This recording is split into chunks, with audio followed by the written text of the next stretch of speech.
Добро вечер, драги мои, добро ми дојдовте во уште едно издание на подкастот на телевизија Алфа. Мојот вечерашен гостин е повеќе од 3 децении на македонските екрани, живее со ритмот на вестите, на музиката.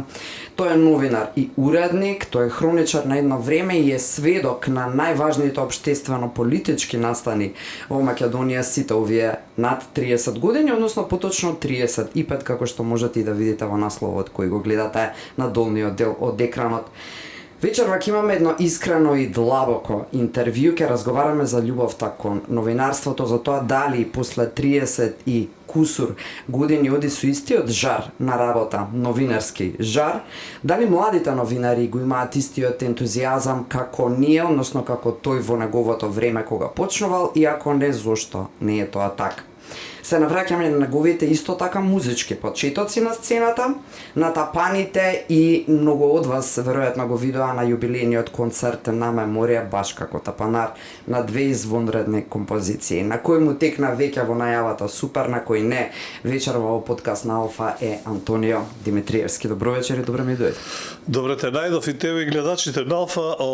Задоволството е особено моја, верувам, не обострано, туку тространо или многустрано. Многустрано, да, моја е секако највеќе, затоа што одамна се размислувам да ме бидеш гостин, затоа што знам дека си баш хроничар на едно транзицијско време, кое никогаш не заврши. Македонија е некако во повеќе од 3 децении транзиција, како и да е, со тебе е задоволство да се разговара, зошто и е предизвик истовремено, бидејќи си човек кој што нема потреба од посебни подготовки кога е на емисија, кога е пред камера, едноставно не читаш никогаш, функционираш, ти тече мислата и тоа е нешто кое што, не знам, се раѓаш со тоа или се учи?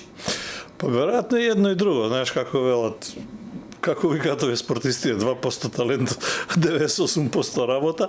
Мислам дека е малку повеќе талентот во нашата професија, заради тоа што мора да имаш некоја дарба од Бога или некое наследство во гените, за да како да ти кажам, бидеш не само пред камера, воопшто речи, знаеш, некои луѓе се зборливи, некои се молчеливи, што не значи дека се глупави или неуки или не знам, необразовани или како веќе сакаш кажи ги. Напротив, едноставно имаш друга страна академици кои ќе ги ставиш пред камера имаат блокада, имаат рачна углава, им се крева, а имаш обични луѓе од соседството, комши ги викнеш, немаш уста да им затвориш.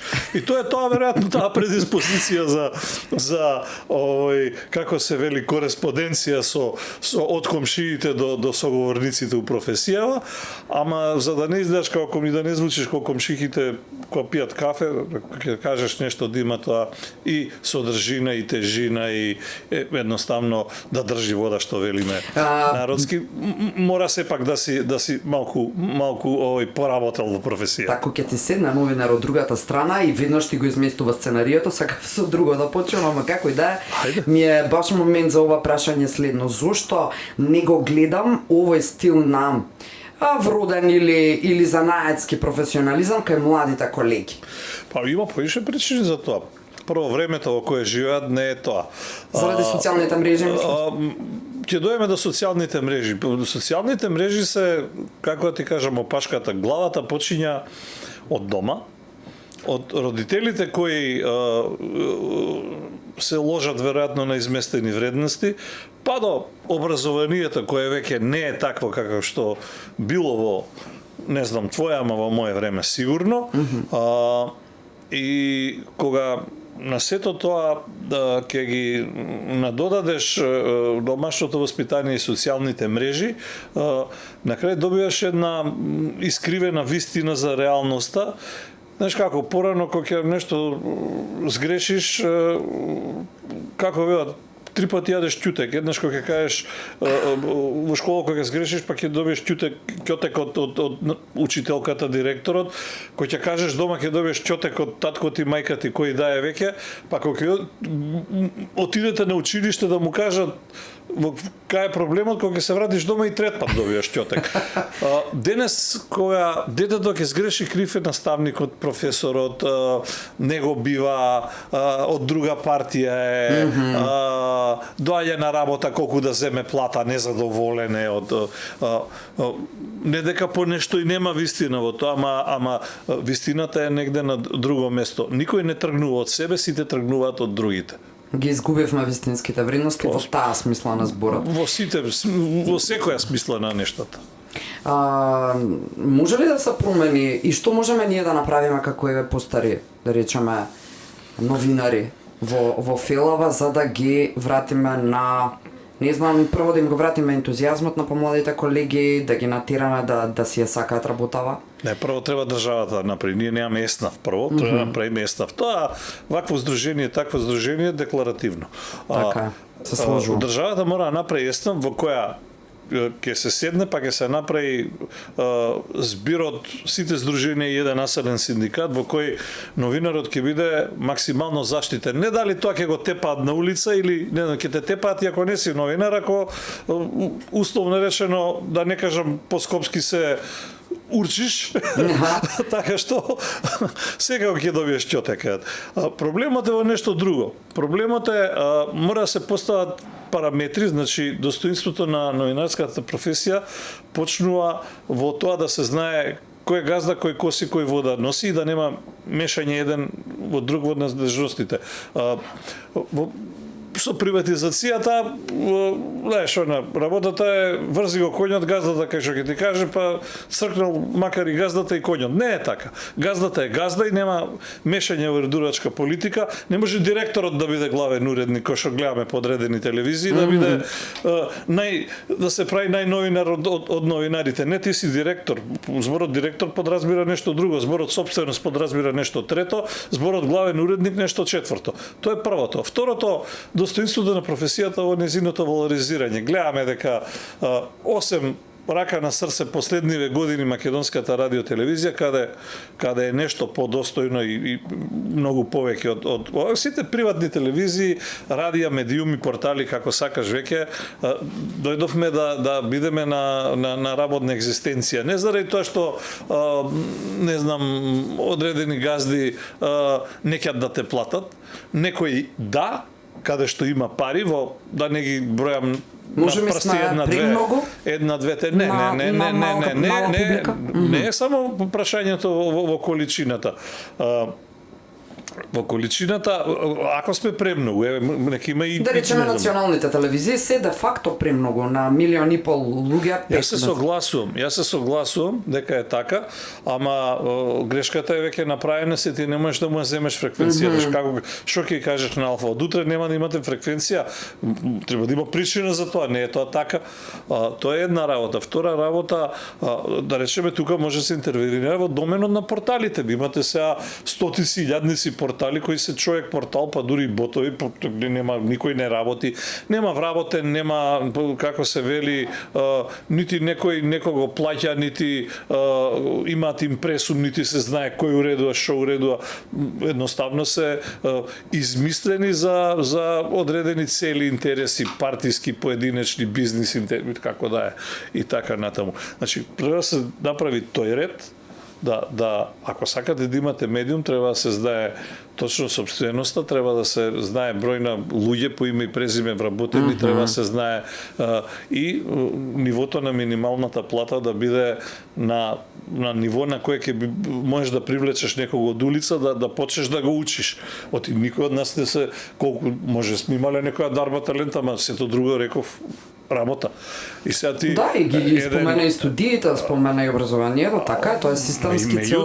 Тоа е знаеш како, тоа е еден систем на сврзани садови и едно со друго е поврзано. Ако на едно место ја скратиш цевката и исечеш, нема доток до другото, до третото и тука завршува приказката. Овде кога што гледаш, ги споменав овие работите се многу испомешани. Тоа е као чиста вода за пиење и фекална вода да ги ставиш у иста цевка, па на сето тоа уште и техничка вода за наводнување. И тоа све да иде од иста чешма, на што ќе личи. Нике имаме здрав зеленчук и овоше, нити здрави луѓе, поцркаме сите и животни, луѓе и растенија. Супер метафора, супер компарација, апсолутно. Да, таа е прилика приказната. За да не биде така, мора да се направат овие, да се диференцираат работите, да се постават принципи кои нема да се нарушат. Ама очигледно, како што кажа, другата страна пак на паричката, да речеме, е фактот што јас со многу помалку години искуство од тебе, заради возрасна со тебе, како и да е, ти иако изгледаш како момче на 20. Фала на комплиментот. Апсолутна вистина. Крени хауба да видиш 300.000 у километрима. Не знам, јас тоа се суди јавноста, мислам си оценува да не би да суди глагол. Пак е во позадина и покрај сите овие наши премрежја во фелата, во позадина е твојата љубов кон новинарството прети се. Почнуваш прво на тапани веќе се вратиме, но млад борец е твојот прв новинарски ангажман пред повеќе од 3 децени, значи раните 90-ти ќе му дојде така. Не, крајот на 80-ти. 87-ма, 8-ма од прилика. Зошто се влюби во новинарство? Знаеш како, пред тоа свирев у разни бендови, на крајот у Меморија, и дојде време кога веќе наполнив доволно години, а не бев ни горе ни долу. Знаеш, 3 лубеници под иста мишка не се носат. Почнав да дојдов случајно, се сретнав со некои луѓе од фелата, меѓу кои беше и покојни Никола Младенов. Се знаевме ни од претходно. Татко ми пак патувајќи за Белград во ВОС се сретнал со тогашниот уредник на студентски збор и му рекол: "Јам сино свири ово, она, правеле муавет, нели се упознале луѓето. Го знам ово, она, вамо, тоа некој пишува некој текстови исто за група." А вика, вика, може го била. И тргнав во студентски збор, па се сретнав со Николче, па тој, што таму дојде вамо и ни вамо ни таму, и ајде, останав, односно почнав во млад борец. Во меѓувреме, знаеш како, и школа, и работа, и свирење не одат стварно и од нешто морав да се откажам. Прво од кое се откажав, за жал или за среќа, не знам, иако жалам денес, е музиката, и тогаш престанав да свирам. Не заради тоа што е меморија или сме, не знам какви ги имало, едноставно сум имал и други понуди после тоа. Морав нешто да оставам за да можам да продолжам во она што цел живот го работев. И што беше клучот? Мислам дека екипата. Млад борец беше. Не ги споменуваш парите и без сигурноста во таа смисла? Не, тогаш, знаеш, кога почињаш ти не е као денес. Имено, денес затоа и сакам да го нагласиме. Прво прашање, а колку ќе ми биде платата? А мене ми беше прво прашање, може ли ја да пишувам за ова што ја мислам, а не да ме терате да пишувам политика, некам, сакам поише музика, ама не може само музика, мора и култура, знаеш, не сме ние сега џубок специализирано списание, туку и така тргнат приказната. А беше екипата добра, заради тоа што млад борец беше тогаш, сите знаат, кои го живееле тоа време, и оние кои не, читале, слушале предвестник на политичката пролет, на плурализмот, на повеќе партискиот систем. Значи, тогаш се рушеше еднопартискиот систем, крајот на 80-тите, почетокот на 90-тите, пред распадот на Југославија. И млад борец откриваше многу истражувачки теми кои беа пред тоа стигма, беа забранети, беа како да кажам, нешто за кое се молчеше, се шушкаше, ама јавно не се зборуваше, и таа екипа беше прилично храбра да го прави тоа. А во екипата беа и Никола Младенов, Сашо Ордановски, кој беше негов заменик, главен уредник, потоа Жоро Зоран Димитровски, кој е сега заменик министер, така е. Љупчо Јолески, кој беше уредник на култура, Душко Кралевски, не знам, беа Синиша Станкович, Ведран Андоновски, значи бевме една екипа која беше она баш екипа која гризе и па ние го измислиме колпортерството тогаш кога млад борец го забранија, односно не му дозволија да се печати, односно продава на трафика, ние излеговме на улица и го правевме лудница од тиражи за тоа време, невидени, заради тоа што, знаеш, забрането тогаш секој сакаше да го земе. Одевме по семафори и тезга на сред улица пред редакција. Автентично? Баш ние. Ја имам и фотографии, за жал, не знаев, па ќе донеса, покажа, ама се едно, каде што ние го пишувавме и продававме сами. Така да, тоа беа тие бунтовнички предизвици кои те тераат да загризеш. Да сум можеби требал да работам во некој, како да кажам, социјалистички вестник од типот со сиот респект на Нова Македонија, кој е првиот вестник, ама пак Млад борец е првиот воопшто печатен медиум во Македонија. Нова Македонија е првиот дневен вестник, а овој е првиот печатен медиум уште 43-та, мислам, на Лопуштик планината. Да. Така да на шапилограф правен. Така да мислам сум бил дел од една историја која останува. За жал само историја, оти да бевме во Англија, ќе беше музејки имаше се, а кај нас нема ни, не знам ни примероците. Да, има доста медиуми кои изгасна и чии архиви никаде ги нема, тоа се избришани историски моменти, така што тоа е жално, ама службите. Добро. Што те држи, зошто ти расте пулсот кога доаѓаш и ден денеска на работа? Зошто секојдневно си таков со истиот жар како пред 30 години? Само еден е одговорот. Хобито сум си го претворил во професија. Знаеш како? Ако она што го сакаш го работиш, цел живот нема ништо да работиш. Цел живот ќе ти биде забавно, ќе ти биде, нема ти биде тешко, да не се лажеме, не дека нема нито, нели, она, како да кажам, фигуративно кажам, нема ништо да работиш, ама генерално ќе се вложуваш себе исто како првиот ден, оти, знаеш како, љубовта е љубов, сакаш и тогаш и сега и до крајот на животот. И генерално тој порив те тера да го направиш, знаеш, сега сум у позиција да морам сам да правам вистина заради некаков склоп на околности моментално на зборувам за Порталов, каде сум главен уредник, каде што луѓе замина, па дел од моите луѓе моравме да ги префрлиме на друго место, годишни одмори се некој за мене, се доаѓаш, ако ја отвориш таа и онаа која сме правиле со 10 луѓе, ако најдеш разлика, јас... Тоа е нешто кое што супер ми се врзува и со следново прашање. Во суштина, впечатокот на... Самалку го стисневме кругот на мовето, ама ќе зборуваме и пошироко, согласно насловот што стои додека зборуваме, јас и ти.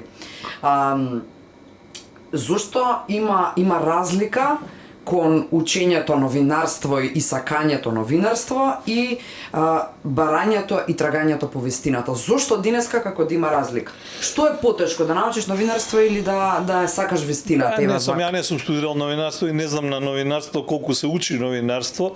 Тоа е едната работа, ама сите овие мои колеги со кои сум работел низ животот, кои студираа новинарство, велат дека повеќе таму учите право и економија, отколку што учите таму не можеш да научиш како се прави прилог, не можеш да научиш како се пишува новинарски текст, како се прави интервју или барем многу малку. Јас приемам на уга да јас се трудам ова да го правам, баш ова што го зборуваш, баш од истиве причини. Генерално мора да има знаеш како баланс помеѓу она што е пракса, практичното и она што е теоретското. Ти мора да ги знаеш постулатите на новинарство, мора да ги знаеш правилата како се прави вест, кој каде што како дали. 5W question. Така. Златните 5 правила, ама не е само да ги знаеш, треба да некој ти покаже како тоа се пакува и како тоа, значи, практично се прави. А не само да го прочиташ у книга. И сега тоа е, мислам дека кај нас недостасува таквиот начин на едукација, не знам како е сега да не зборувам. се обидуваме да правиме одредени промени, иако и тоа не оди баш нели лесно. Верувам дека е така, ама за тоа не е само желбата. Мислам дека проблемот е у системот. Многу нешто е у системот проблемот. Системот треба да свати дека оние кои го одобруваат системот треба да им дадат малку повеќе слобода и повеќе одврзани раце на оние кои треба да го искреираат системот.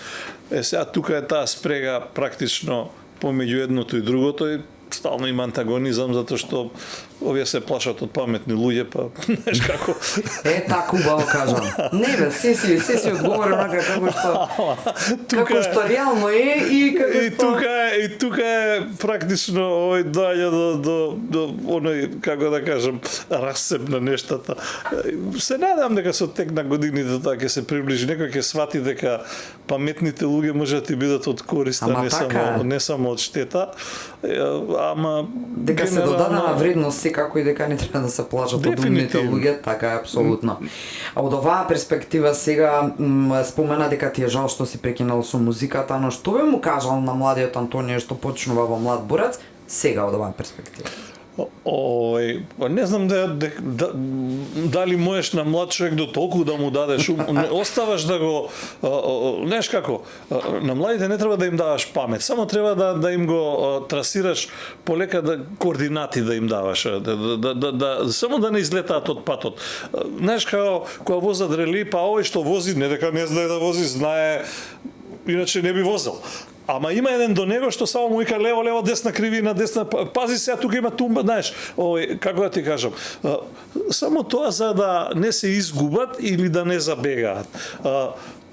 Едноставно да можам се сликовите тоа да го опишам, да ме сватат и гледачите, така јас тоа би го како да ти кажам формулирал. Сам ќе си го најде секој патот. Ако некого го бива, ќе го биде. Само треба да не се разочаруваат на прва,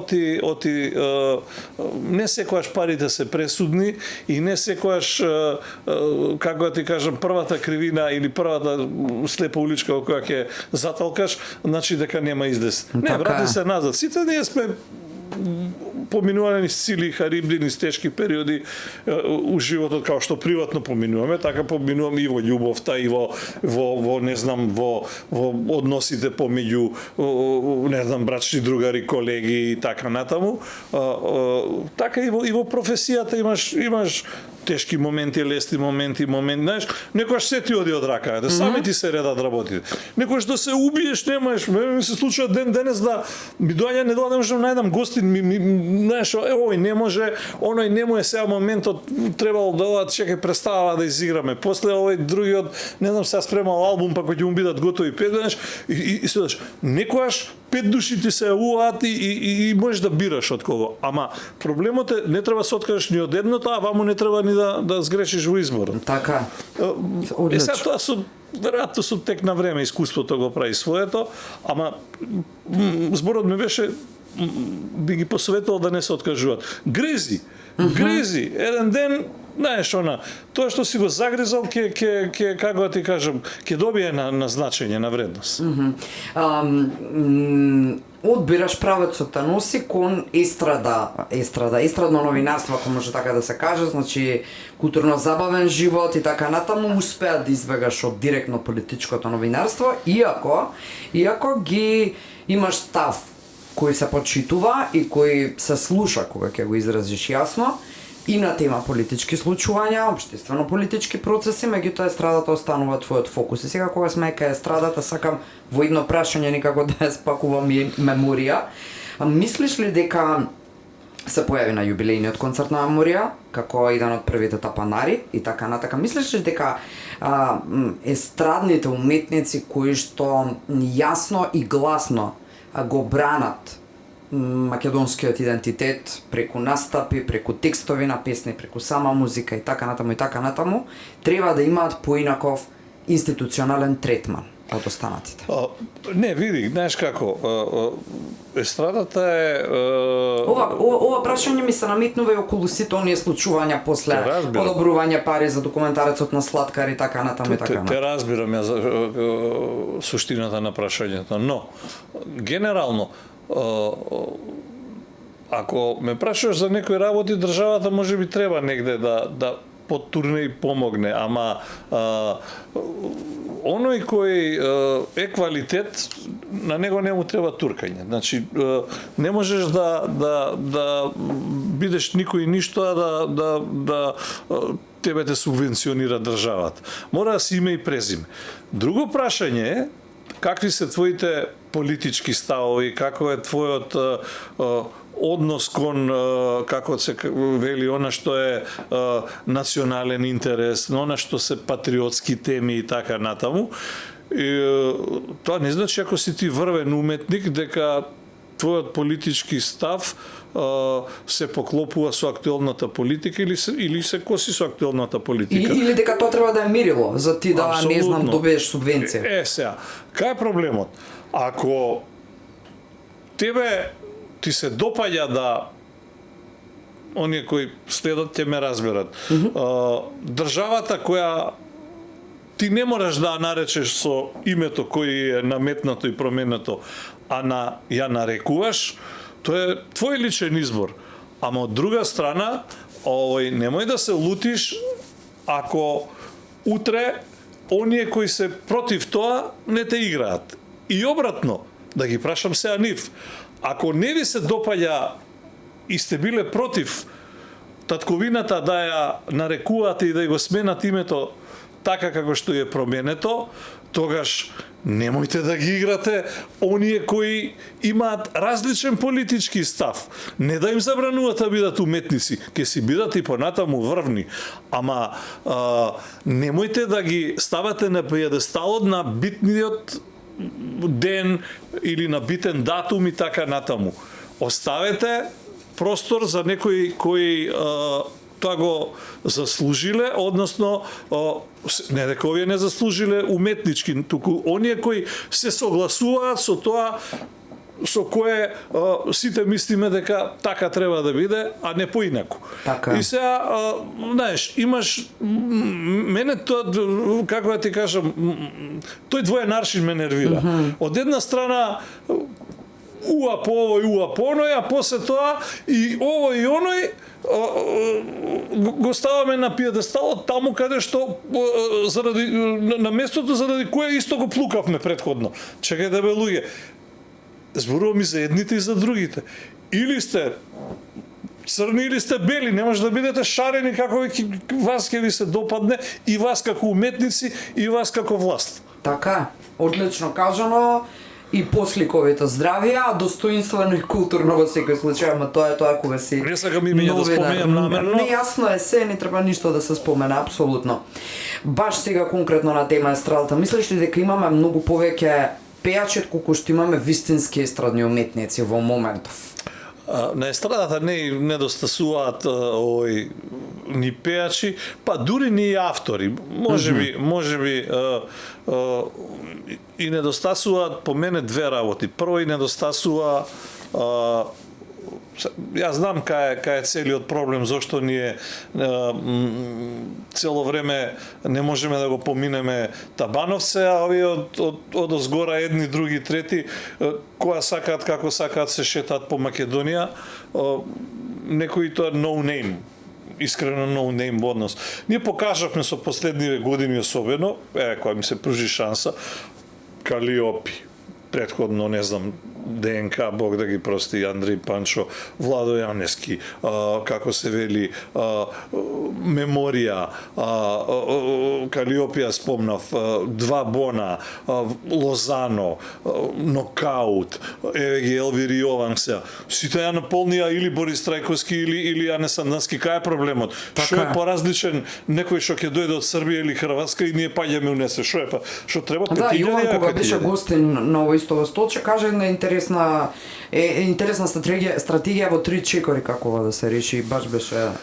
Генерално ако сакаш стратегијата од 3 чекори е исто, ја ќе ти ја кажам. Спрегата е следна: државата, медиумите, Така. естрадата. Значи, првиот чекор, државата мора да има воспоставен систем. Не може салата да чини пазарно и за мене, као македонски артист, и за оној што ќе дојде од Србија, од Хрватска, од кај да е од И светот. кој не плаќа никаков данок тука. Не, чекај, до данок ќе дојдеме. Ти кога го увезеш ова од странство, на него има царина, има данок, има давачки, па не кошта производот направен во Македонија и направен во Србија, Хрватска исто, така? Така. Не може да чини и за него исто и за нас. Второ, околу даноците. Со години се изнесуваат пари во кеш, стотици, да не речам милиони, по моја пресметка повеќе од 1 милиарда, можеби милиарда и пол, се изнесени во кеш за овие 30-35 години всушност од Македонија. Никој ни договор не покажал, или многу ретко, ниту платени давачки. Дозвола. Сега почна да го практикуваат, од кога почнавме ние да лаеме по медиуми. Значи, во Германија немаш шајка да заковеш камоли концерт да држиш ако немаш регулиран престој као странец и немаш работна дозвола за работа. Немаш платен данок однапред. Данокот не може да биде за мене и за некој од Германија или од Хрватска или од Србија. Не може да биде. Ако ја треба да платам, ако тој треба да плати, не знам, 10%, не можам ја да платам 10%, јас ќе платам 5%. Ако тој треба да плати ДДВ 18%, ја нема да платам 18%, ја ќе платам 10% или 9%, не е битно. Генерално, кога државата сето тоа ќе го регулира, но овој надзор ќе им биде малце поскапо за да можат да доаѓаат овде. Од друга страна, за нашите ќе имаат поголеми бенефиции, ќе бидат условно ослободени од некакви давачки или ќе имаат бенефиции, ајде со еден збор, кои не се во пари, туку се во разни попусти, ослободувања, даночни и секакви, така што почесто ќе имаме настапи на домашни артисти и во големите сали, и по локалите и сегде. Во сето тоа, неплатени авторски права, не пријателе, ти мораш да ги платиш авторските права. Или ќе пееш ограничени тогаш композиции кои се. Сето тоа е во доменот на државата. Вклучувајќи го и зам кој е, ајде не е дел, ама да речам некаква институција која се бави со авторските права. Во доменот на медиумите, значи не може, вие може да ме сватите како сакате сега, јас сум овде на подкаст кој оди на телевизија, мак зборувам генерално. Секаде во светот од 18 до 23 часот е прайм тајм во кој ентертејментот ја има главната улога. Дали ќе имате вие домашен филм, домашна серија, домашен квиз, домашна музичка емисија, домашна топ-листа, домашен гейм шоу, домашен ток шоу, домашен подкаст, ба што да е, домашно да е. Значи, кога им даете простор наместо на турски серии, наместо на српски лимунади и наместо на дебатни емисии кај што ќе седнат едни двајца, тројца кои ги гледам по сите телевизии само кружат или на оваа нашите, но на нашите, ќе дадете можност на забавата, генерално не само на естрадата, туку на забавата, да го освои тој простор, ќе видите дека за 3, 5, 7, 10 години работите драстично ќе се променат. Па кај да промовира смисла, кај да промовира нова песна, нов спот 8 на YouTube? Кај да излезе и да покаже што, кај да дојде и да разговара вака? Така. Па мора после по подкасти дојде на YouTube да пушта песни спот и тоа е тоа. И третиот сегмент е самата естрада која е исто нерегулирана. Порано постоја здружение, едно големо здружение кое се викаше Естрада на Македонија, покојниот Марио Липша, каде што се грижеа за како се вели естрадните уметници и да им најдат работа и да им овозможат услови за работа, да им помогнат негде ако има некаков проблем и така натаму.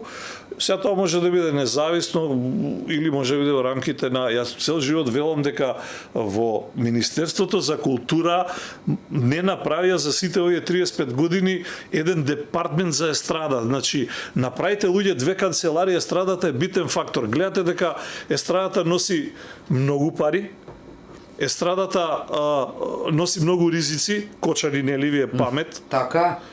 Значи, направете департмент и ставете тројца, четворица, 5 луѓе кои вработени, како сакате, кои ги разбираат работите, го разбираат менеджментот, го разбираат правниот сегмент, значи од авторски права па се до работни дозволи, да ги разбираат релациите меѓу музичарите и така натаму, ги разбираат проблемите едноставно. И ако ова сега што ги зборевме, трите чекори ги споиме во едно, не може утре да биде. Ама за 3, 5, 7, 10 години нивото наше ќе биде на многу погоре отколку што е сега и ќе имаме многу повеќе домашна продукција, ќе имаме многу повеќе квалитет, а ќе имаме многу помалку увезена шунти и индиректните, условно кажано, придобивки, поздрави генерации кои ќе слушаат поквалитетна македонска претисе продукција во било која смисла. Тука и патриотизмот, еквиваленција, така се гради, значи, така се враќаат вистински вредности. Така, не сум, да не ме свати некој погрешно, не сум за забрани, да Ама ништо не, од надвор не сме да влезе. Не, тоа што е квалитет, ќе си дојде, но ќе се ги испочитува сите оние правилници кои треба да ги помине како се вели институционални чекори за да може да добие простор за работа овде за да го покаже квалитетот. Тој што е квалитет нема се изгуби, дали од Србија, Хрватска или Македонија се едно. Така е. Е сега кога сме кај квалитетот, колку е денеска можно да си вистински истраден уметник, а колку е само да си познат? Не можно колку е, туку дали мислиш дека денеска се задоволуваат сите страни од тоа дека е доволно да си познат, да те има, отколку да си па тоа социјалните мрежи го направија, знаеш, ако ти има на TikTok и Instagram, ако си популарен, онда си... Ама тоа не е еквиваленција за квалитет, мислам, автоматизм. Украина линија, знаеш како, сега ми се налутат некој, ама така е. Сега старлета инфлуенсерка испадна дека е исто. Не е водителка, не е манекенка, не е пеачка, не е спортистка, извини, што си, а си познат. Познато лице без професија, или е старлета, или инфлуенсер, нема трето. Ама тоа била нова професија на новото време. Абе, пријателе, професија е нешто друго. За професија, како да ти кажам, макар занает било се учи школо. Има правила како тоа се веде. Ова е сега нешто што е во зароди, може ќе стане професија, не велам не. Абе, дојдоа и до собрание дојде инфлуенсерството, а не дојдоа медиумите до собрание, мислам, ај порталите конкретно да речеме. И тука имаше една папазјанија тешка. Генерално, окей, не велам дека не помагаат социјалните мрежи, ама ќе да кажам сега конкретен пример. За концертот на Елвир и на Јован, јас го работев пиарот, работам доста пиари и за домашни за овие кои доаѓаат од надвор.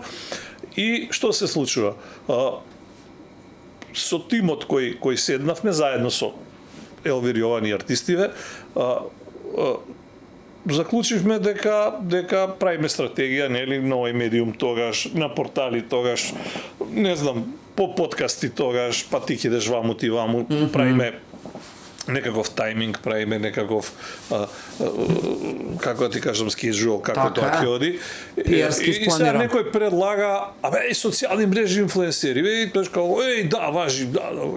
Ја бев малку скептик, ама викам, окей, ново време, ајде да не бидам бабарога.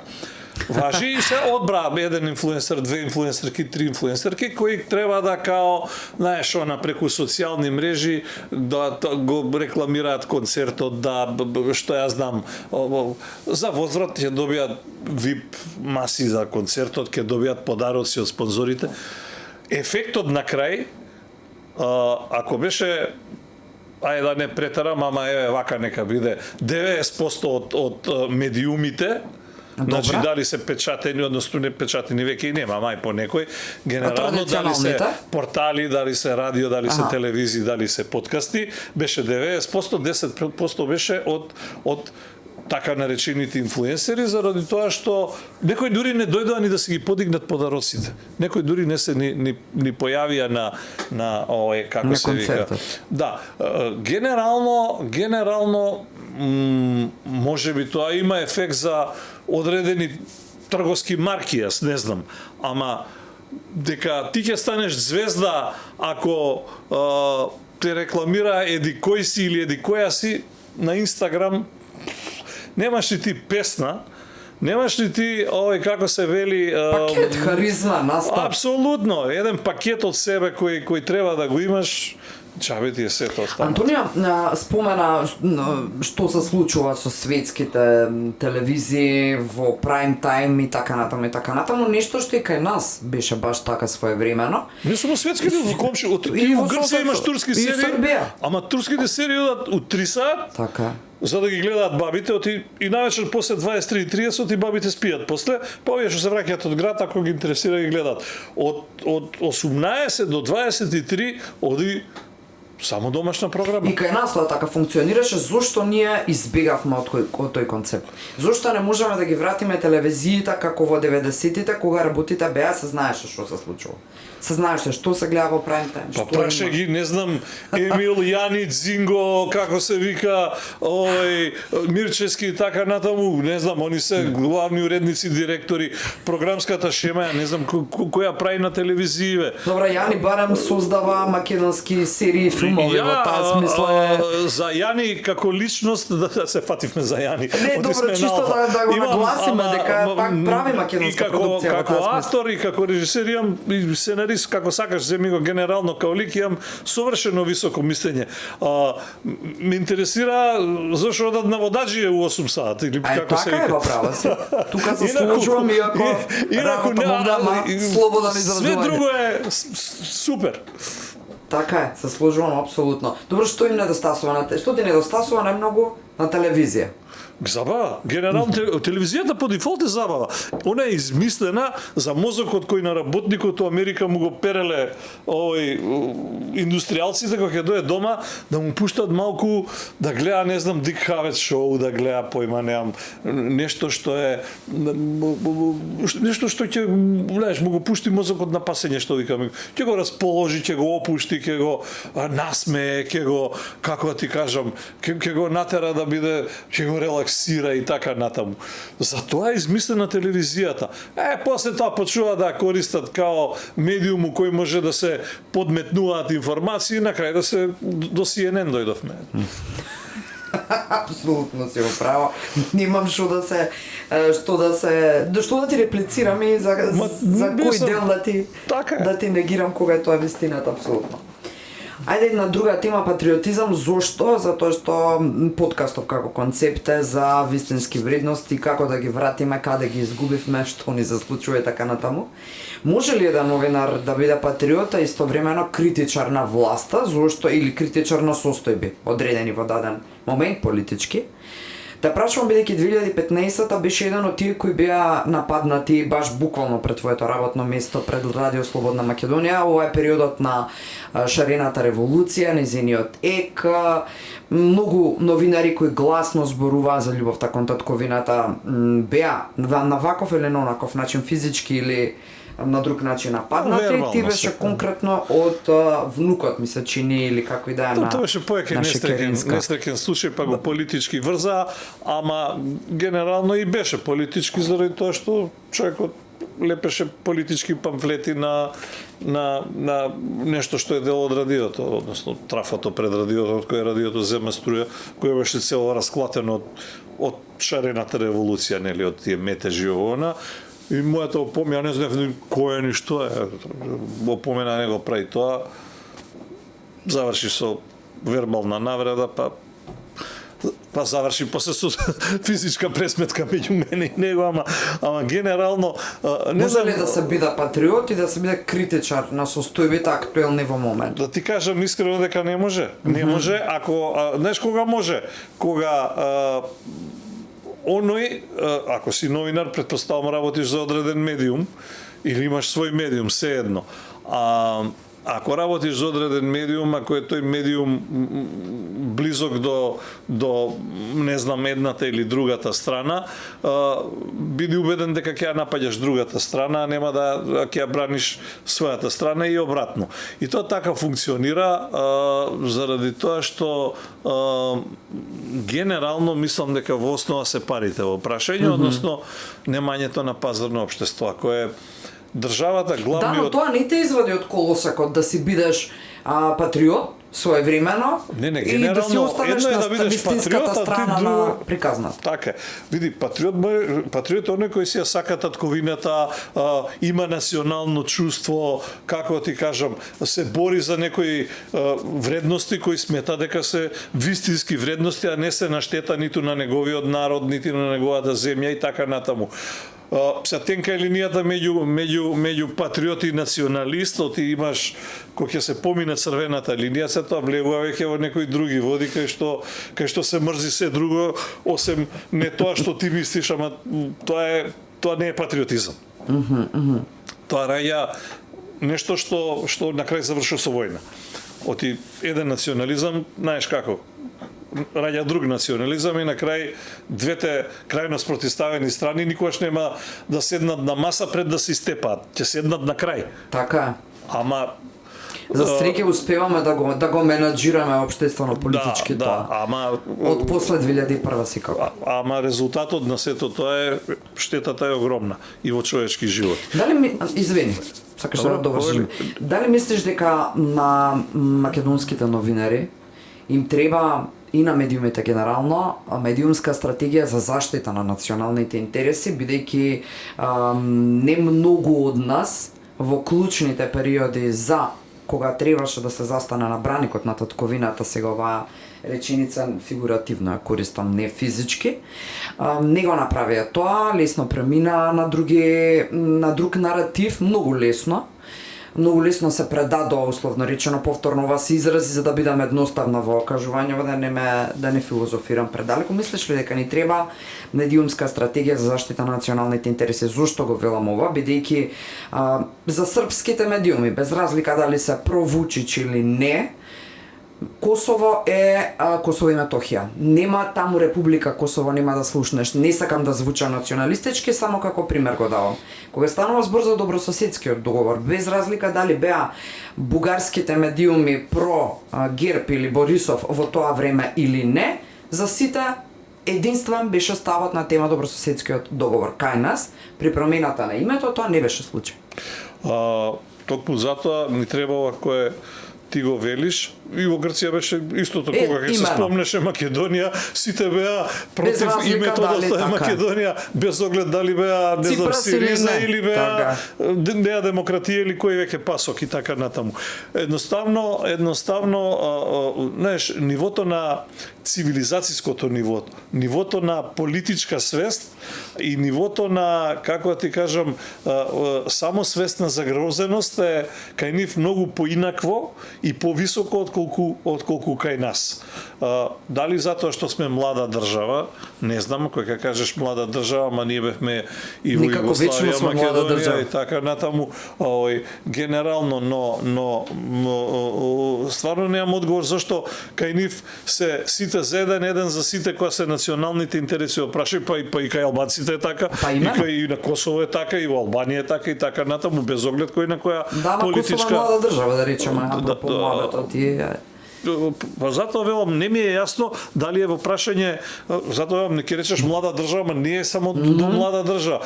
Има нешто во мајндсетот кој треба да се смени. За да се смени мајндсетот, веројатно некој треба да седне на маса и да го тоа стави на хартија и тоа устоличи и во обличи во закон. Така. А законот или барем пише на стратегија, нешто да е закон кој ќе мора да се почитува и дека знаеш како, да не можеш да плукаш по нешто ти е свето, колку и ти се допаѓало или е свето, а колку тебе ти се допаѓало или не ти се допаѓало. Знаеш, не мора да си верник и да идеш во црква, ама тоа не значи дека треба да запалиш црква затоа што ти си атеиста, така? Така. Ете, тоа е тоа. и кога се каже не знам дека има одреден празник, одредена религија, значи луѓето не одат сите не знам ни на задушница, нити на Великден, нити на што ја знам. Ама генерално овој се знае дека тој празник е за починатите, овој празник е за живите, овој е за здравје, овој е за воскресение и така натаму, сега да не јасно е. Тоа ни фали. Ние имаме некакво духовно единство која е во прашање верата, а немаме национално единство кога се националните интереси во прашање. И тоа многу ме како немам објаснување. Веројатно треба тоа да се стави некаде во некаков, ако не закон, не знам дали може да се стави во закон, но барем во национална стратегија која ќе треба. Имам правено научно истражување, на пример кај словенците во рамки на не знам законот за култура, нешто како и да им се викаше законот, сега ќе го сгрешам ако се обидувам да се сетам и да го цитирам. Некаде во некој од земјите од регионот беше во рамки на законот за влада. Како треба да изгледа известувањето на медиумите кога се прашање од национален и јавен интерес. Само кај нас нигде не е јасно пропишано. Има во АВМУ некаква си медиумска стратегија, обид каде што е и повторно не стои јасно како треба за националните интереси медиумите да известуваат, ама добре, еве отвараме темата, тука сме за тоа да говориме. Ама ние зборуваме за закон за медиуми кој постои не постои, тоа е проблемот е. Точно така, и тоа стои некаде запишано, ама добро како и да. Кои се најубавите приказни за Македонија што медиумите не ги раскажале до сега? Имаш ти мал милион приказни кои медиумите не ги раскажале. Од нешто што не ги раскажа, нема нешто што не е кажано и споменато, ама има многу работи на кои не им е дадена тежина или не им е дадена прикажана вистинската вредност. Ти имаш низа македонци кои низ историјата биле па сега ги откриваме доправа, значи некаква скриена историја, дури многу работи од оние документарци кои се правеа последните години. Дознавме дека во историјата сме имале и други луѓе кои биле битни и значајни, осем оние кои сме ги учеле најголемите великани, не знам, од Гоце Делчев до Никола Карев и така натаму, нормално со сиот пиетет и респект, но и други луѓе кои не само животот го даде, туку со своји дела придонеле. Не мора да, знаеш, борбата не се води само со пушка, оружје и така натаму. Се води и со песни, и со музика, и со како да ти кажам, еден поинаков тип на пишани дела и така натаму, поинаков тип на пропаганда која придонесува. Прайм тајм за македонска продукција, она што го зборуваше пред неколку медии. Апсолутно. Начинот на Тоа е една од работи. Друго, имаме ние толку генерално, мислам дека таа повеќе се посвети на некакви природни богатства, на некакви туристички атракции. Многу малку имаме, ти ќе видиш документарци, не знам, патуваме вамо и таму, па правиме документарци за Анталија, правиме документарци за, не знам, грчките острови, правиме документарци за Црно море и така натаму. А многу малку ќе видиш некаков документарец за некое место во Македонија кое може да биде, не знам, туристичка атракција од рурален туризам, што и да е. Имаме да напомнеш, Борами, не дека немаме. Цела една година во прайм тајм емисии, ако се тргне из Македонија, така? Знаеш, не знам, од типот на, не знам, поинаков тип на богатство, од типот на, не знам, тајната на Алшар, да речеме, и така натаму. Има, не дека нема, простор за теми има, ама веројатно на медиумите и на продукциите им е скапо проведењето на таков тип програма, ама токму таквиот тип програма треба да биде субвенционирана, не да биде субвенциониран сега издавање на, не знам, CD на некој пејач. Ако сака пејач да се издаде CD, како до сега што функционирало така треба и сега. Која создава културата денеска, дали институциите или поединците? Поединците, институциите, Колку имаме ни институции кои создаваат култура, може да ги наброиме на прсти.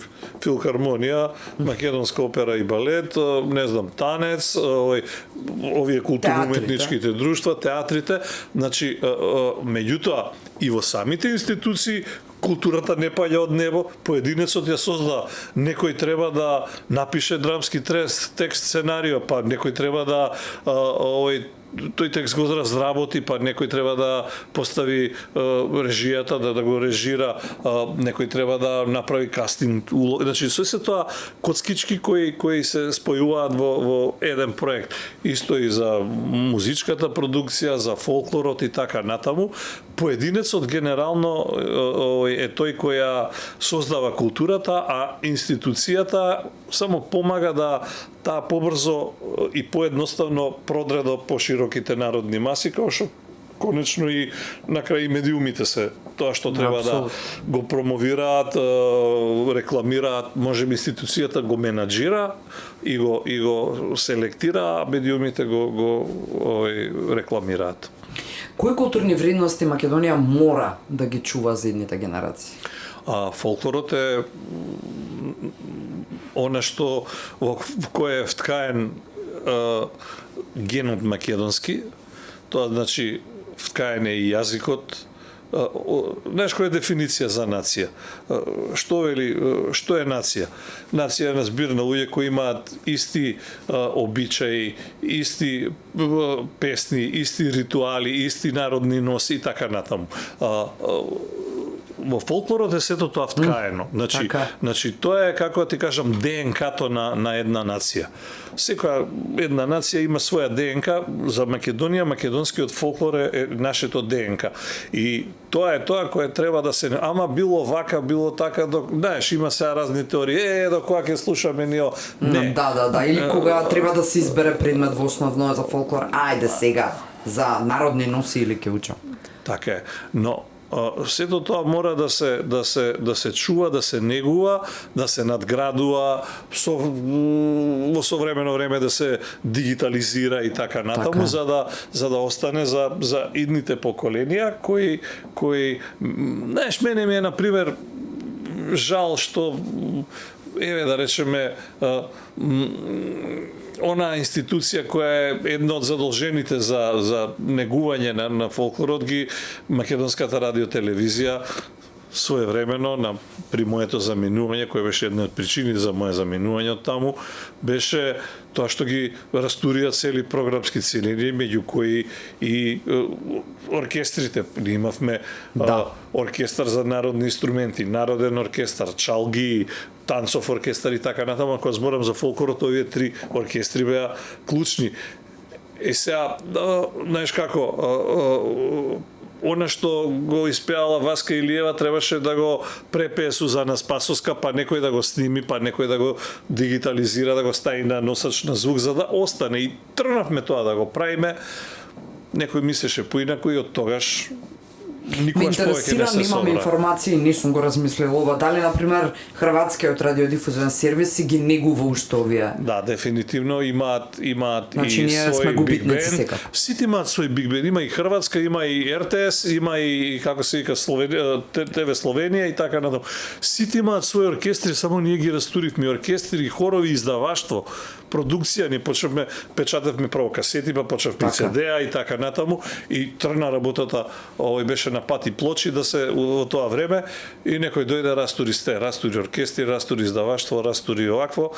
Некам пак да споменувам имиња, некој се и покојни од тогашните одговорни за тоа. А некои се директори на други телевизии, кои беа у таа банда која ги растураше работите, ама тоа е друга приказна. Апсолутно друга приказна. Ако треба на странец да му ја продадеш приказната Македонија, и тоа да го направиш преку една песна, едно место и една книга, ќе бидат кои? Генерално се двоума меѓу Охрид и Крушево за местото. Добре. Кое би било, ама кој да биде, сигурно ќе му ја продаде приказната. Што се однесува до книгите, веројатно би било нешто од од првите македонски романи, може од Стале Попов, можеби Калеш Анѓа и така натаму. Како се вели, она што се однесува до песна, имаме многу, Македонија е, ама сепак пак би било нешто. Требаш да ти го кажам прашањето порано да си Не, генерално, не, многу е тешко се. И книги многу, и места многу, ама ајде овие ќе ги одберам као некакви специфични бисери, да речеме. Од песните сигурно би било нешто веројатно од Сариевски или од Васка Илиева, некоја, ама да речеме, или слушај Калеш, не зборувам за странец, тешко ќе го прими Тоша, ќе го прими, ама не дека не ќе каже убав глас од него, ама тој поп музика, па него му е тоа блиску. Апсолутно си во право за ова. Ако е нешто што е специфика, или заиди, или ајде слушај Калеш Бреањо, или некоја таква елегична македонска песна со специфично рубато кое не знам. И кој на крајот поубаво ќе го прифатат и повистински ќе го ценат од самите ние. Необично ќе му звучи чудонедувачки, а ќе му звучи, како да ти кажам, автентично, тоа сакав да кажам, ќе има своја оригиналност. Апсолутно, да. Полека да го заокружуваме разговорот со прашања пак за тебе. Иако почнавме со новинарството, тука ми го измести малку сценариото на старт. Не сакав баш. Ама нема професионална деформација. Дали некогаш си посакал да бидеш нешто друго во текот на кариерата? Не зборуваме за почетоците, кога си одлучил и кога си бирал меѓу две-три нешта. Дали некогаш во текот на процесот си размислил дека готова, не можам, сакам да бидам нешто друго со новина? Јас бев нешто друго, сем новинар 10 години.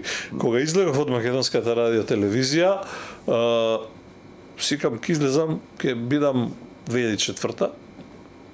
Не, 2004-та. Викам малку ќе направам пауза. Премногу беа големи притисоците. Ова е мој минус, ова не сум го. Да, мобинг, не знам, политички врзување за политички страни, партии, нити имам јас симпатик од одредена политичка кауза. Како и секој жив човек во земја. Нити сум член на партија, нити сум бил близок сега знам некои луѓе, тогаш не знаев никого. И заради тоа не се трпеше, едноставно морав да си одам сам, отколку да заврши тоа со некаков циркус друг. И го направив тој, мислев дека е паметно да одморам неколку месеци, а после тоа викам, мајде, оваа пауза, некој ќе се јави, ќе те викне.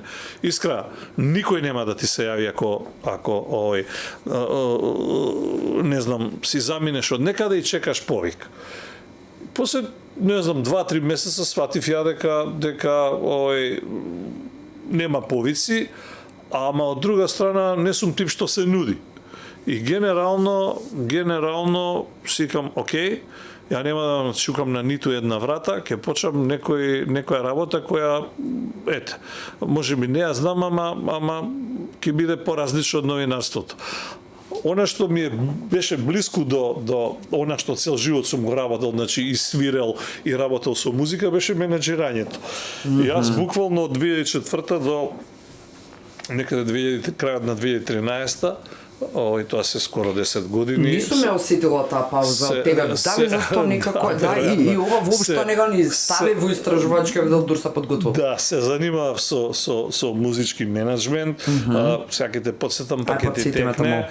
Значи имав своја продукција, си направив, се викаше Премиер продукција. Така ми текна на премиера, но скроз сум го изумела. Која излезе од Идол, која излезе од Идол, од оној што беше регионалниот Идол, каде што за малку не победи. Ја земав под своје, подоцна ги менаџирав, речи си цела естрада со настапи, со од таму сме и со Јован и со Елвер сме, до Врчак, до Билбилов, до цела на Бојана, подоцна Браво бенд и така, на еден куп, и не само тие, туку менаџирав и, односно, им организирав и наоѓав настапи низ Македонија на еден куп пејачи од надвор, она од, како се вели, Бојан Маровиќ, Владо Георгиев, Саша Ковачевич до Јелена Розга. Така да сум еден, јас се пофолам од првите што ги донел. Премиер функционира како продукција? Не, до 2000, до речиси 2004, до ноември 2013, кога стигна повикот и понудата да направам портал, како што е Вистина МК, требаше да се направи портал кој ќе има забавно естрадна содржина и ќе биде помалку таблоиден, кај што ќе може да се... И имаше екипа сериозно која работеше. И работи. Генерално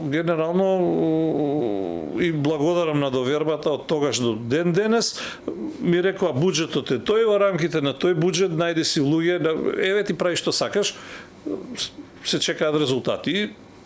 Така се собра екипата, некои луѓе ги познав, некои преку други луѓе ги дознав, се собравме и од 2013 до 2026, 13, 14 Да, мора тука година. да се нагласи дека баш беше и редакција во прашање, знам многу млади во тоа време кои почнуваа беа студенти и потоа како се развија и што правеа и колку сериозно му пристапија без разлика на профилот што е културно забавен карактер естраден. Паралелно беше и Радио Слободна Македонија која тогаш се направи.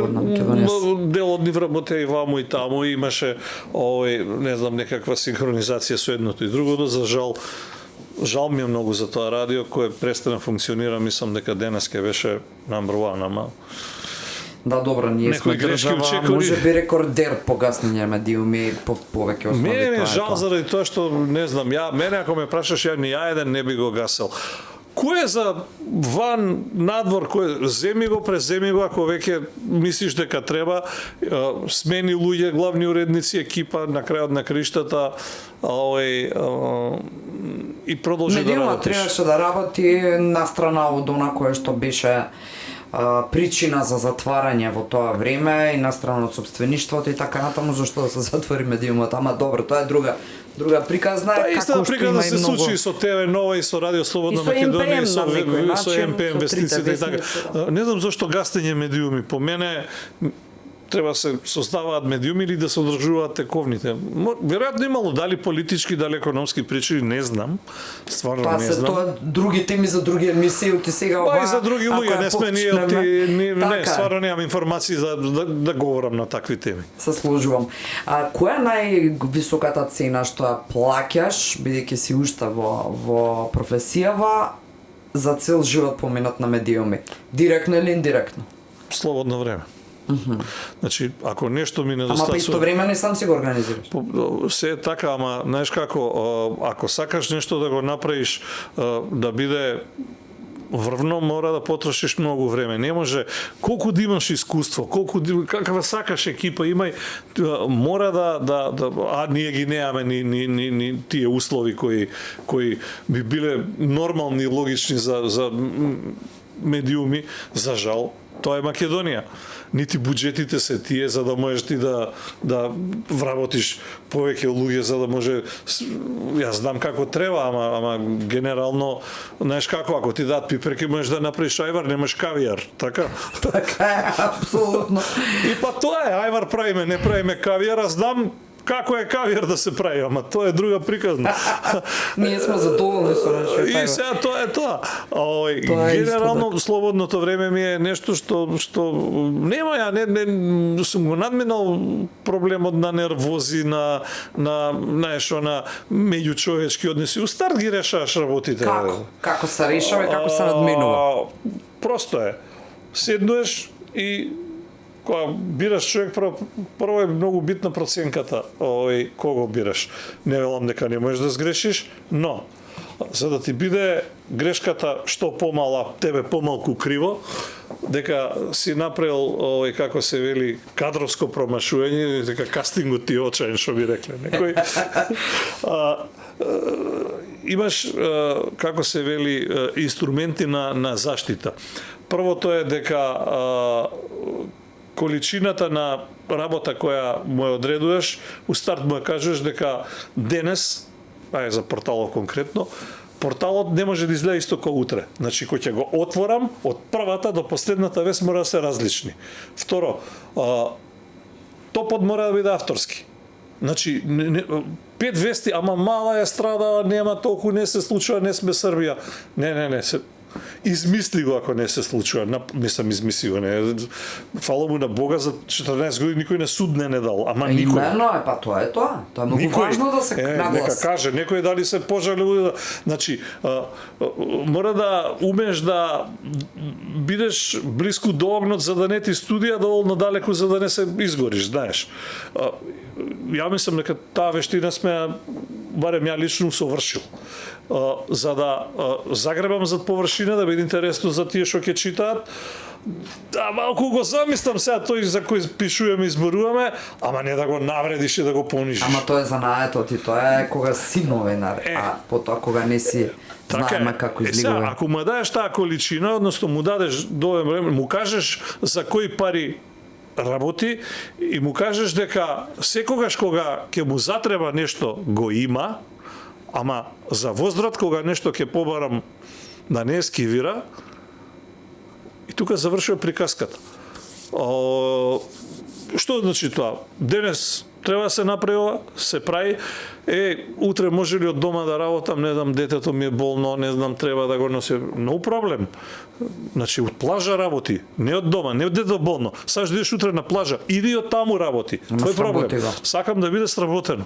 И на крајот на краиштата, парите се тие, кога ќе можам себе да си дозволам повеќе, ќе има и за тебе. Прво за тебе, и сите знаат дека кај нас барем дека платите на другите биле многу повеќе покачени отколку што сум ја покачил својата, напротив, иако не сум јас тој кој ги дава парите, но ако треба да се борам прво за себе, ќе се борам. Не, секогаш сум се борел за тимот прво, па после за себе. И тие кои работеле умееле, мислам дека сите до сега умееле, тоа што луѓе си заминувале, нормално заминувале за подобра плата, подобри услови за работа, некои во странство заминале и така натаму. И немам, ама апсолутно со никого лоши односи и релации од сите кои си и ден денес, ако нешто ми затреба или им затреба, едни за други сме тука. Ова е на микрониво објаснето како да имаме здрава држава, на микрониво тоа се начините и знаеш тоа како, се... не можеш кога нема само за себе си да мислиш, а истовремено нема секогаш вината во друг и одговорноста да гледаш. Не, одговорност е секогаш, значи и некој друг ако зезна, јас излегувам. Значи и ја таму пиша главен и одговорен уредник. Ти си првиот браник на веста која е објавена. Со тебе имаат работа они од другата страна, а после внатре е наша внатрешна работа. Така. Од стотици интервјуа што се ги направил, има ли прашања кои секогаш си сакал, па и тебе ти ги направиле, значи генерално, имаш ли прашања кои секогаш си сакал да ти го постават, а никој не ти го поставува, ниту јас вечер? Кое прашање ти фали? Веројатно има, знаеш што ми фали? Ја тоа сакам да го направам за крај, ќе го откријам, ова е ексклузивно. Ајде, браво, супер, тоа. Ќе го ставиме и на Reels. Последното интервју што ќе го правам во мојот подкаст, во ништо лично, ќе го правам сам со себе. Тоа знаеш како? На тема што е среќа за тебе, што е тага, на повеќе теми. Прашањата ги напишам, тоа што сакам, што би го прашал Антонио Димитриевски, и ќе ги поставам, ќе ги снимиме. После тоа ќе се преоблечам од друга гардероба, ќе седнам на твое место од другата страна. Ова никој не го направил никогаш одлично. И ако никој се обиде да украде идејата, еве на јавна сцена. Нека проба, нека си ја направи, да му кажам дека ќе го чини, пошто ми е заштитена. Браво. У авторска агенција. Супер, и ми се допаѓа твојот стил, ми се допаѓа идеја. И на сите прашања што овој ги прашал, што Антонио ги прашал, Димитриевски ќе му одговори. Ама искрено ќе му одговарам, бо ти сам на себе си одговарам. Тоа исто како да у глава си го кажувам. Што значи последната емисија? Дали бидејќи ми откри пред да влезам во студиото дека си пред пензија? Не знам кога ќе биде. Може ќе биде. Јас прашав како пред пензија, се извади од памет бидејќи личиш на човек кој што не знам 5-6 години од мене можеби постар. Како приправник. И што значи да? Како приправник. Но одлична идеја, Антонио. И ова моје прашање е апсолутно случајно, поима немам што планираш да правиш, а ништо на крајот на денот не е случајно. Не ќе да го откривам ова, ама ќе го откривам и тоа така ќе биде. И личи на тебе е многу оригинално и многу е автентично, апсолутно. А знаеш како, повеќе ќе биде, ние се разговараме овде за разни теми, таму веројатно ќе има и политика, но сакам да биде повеќе психопрофил на сам себе. Кога размислуваш, не размислуваш само за, не знам, љубов и здравје, размислуваш и за живот, и за екзистенција, и за, не знам, обштествени теми, и за политички теми, и за сексуални теми, за све размислуваш. Така, јас едва чекам ова да го гледам што го збориш. Да ти кажам и ја. Ќе мораш да бидеш апсолутно разголен во метафоричка смисла за да бидеш тоа што си ти, ако не ќе биде максимално провокативен, другиот ќе биде максимално отворен, одма ти кажам. Ако сакаш можам ти ги направам прашањата од тоа што би се прашала да се прифаќам. Или може чисто така едно око да фрлам што би се рекло да ги редактирам. Апсолутно сугестии прифаќам, кој е совршен. Апсолутно. Па во несовршеноста е всушност совршеност. Во несовршеностите лежи совршеноста. Така. Последното прашање, ако твојата кариера треба да добие наслов во книга, насловот ќе биде?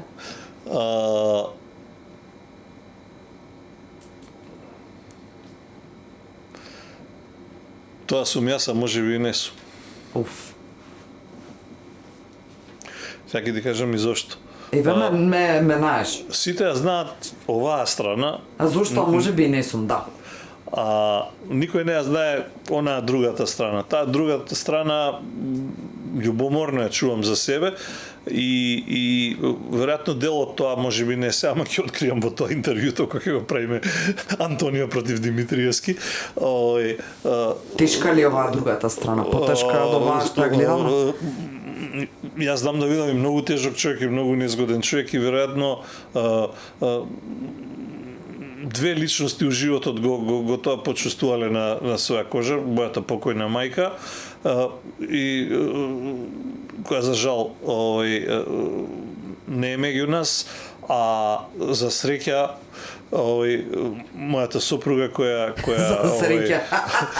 Иако си незгоден, ама за среќа. За среќа заради тоа што не знам, нека ми да зборувам во нејзино име, ама ако само ова се нејзини зборови, како се вели, што би рекле у една реченица, со тебе тешко, без тебе никако. Прекрасно, поздрав до твојата сопруга и верувам дека си благодарен што имаш човек таков до себе. Малкумина може да се пофалат со таква вистинска среќа, зборувам зошто, затоа што тоа де факто е и статистички, за жал, така. Види, како да ти кажам, среќа, знаеш како, денес си среќен, утре не среќен, денес ти убаво, не ти убаво. Едноставно, разбирање и степен на толеранција. Значи тоа е многу кај малку луѓе можеш да го најдеш тоа, да ти го разберат карактерот, кога си незгоден и сите би те шутнале, тој проголта и те истрпи. И обратно, кога сите би се залепиле за тебе да цицаат од твојата среќа, тој ќе биде само покрај тебе и нема да сака да биде као другите ортак на ќарот. Прекрасно. Можам јас со тебе и уште и верувам дека ќе ни тргне муабетот и во различни правци, уште пред некоја минута реков последно прашање, ама де факто можеме да си траеме. Фала ти, Антонија, ти благодарам што беше дел вечер во подкастот на Алфа, затоа што мислам дека видовме можеби не она што го планираш или другата страна на Антонија, ама видовме различни интервју со тебе, нели? Па гледај, мора да си различен за да бидеш оригинален, инаку ако си како сите, ќе се стопиш во морето од сличности. Од исти, така. Така е. Задоволството е моја, сакам секогаш да отворено зборувам на многу теми, особено со луѓе кои знаат да постават вистинско прашање, а не ониот типот кој те облекува со облекува, кој те шминкаше, кој ја правеше фризурата и како се вика тоа. Колку чини твојот аутфит. Право ти кажам, не е ефтин аутфитот, одма да им одговорам. Се гледа. Ама не е ни скап. Имено, фала ти многу уште еднаш за целата енергија и убавиот муабет, за тоа што си баш таков каков што си, за тоа што вечерва сигурна сум дека им беше супер школа, вака сленговски кажано, или супер едукативен муабет и пораки испративме пред се за младите што не гледаат. Како да ти кажам, младите, не само млади, секој паметен човек може од некого да научи. Од најголемата будала можеш да купиш нешто, ако не друго како не треба. А ако купија нешто како треба, ќе бидам пресреќен. Ако купија уште нешто како не треба, исто така ќе бидам среќен. Уште еднаш те благодарам, драги мои, знам дека останавте тука и знам дека оние кои не успеа да го изгледаат вечерва, дека ќе си го кликнете на социјалните мрежи секаде онаму каде што оди подкастот на Алфа, ти има што да се слушне и ќе си прераскажете, па ќе му се вратите. Впрочем, гледаноста на подкастот на другите платформи расте од ден во ден и тоа е нешто кое што ме фасцинира и не може да оди поинаку, освен ако некој кој што го гледал па ви го препорачал да си го дзирнете. Ви благодарам што постоите и благодарам за сите убави и помалку убави пораки кои ги добивам. Ние ќе продолжиме, верувам дека публиката на Алфа, односно публиката на овој подкаст ќе остане верна, бидејќи ќе се тераме цело лето. Добра ноќ.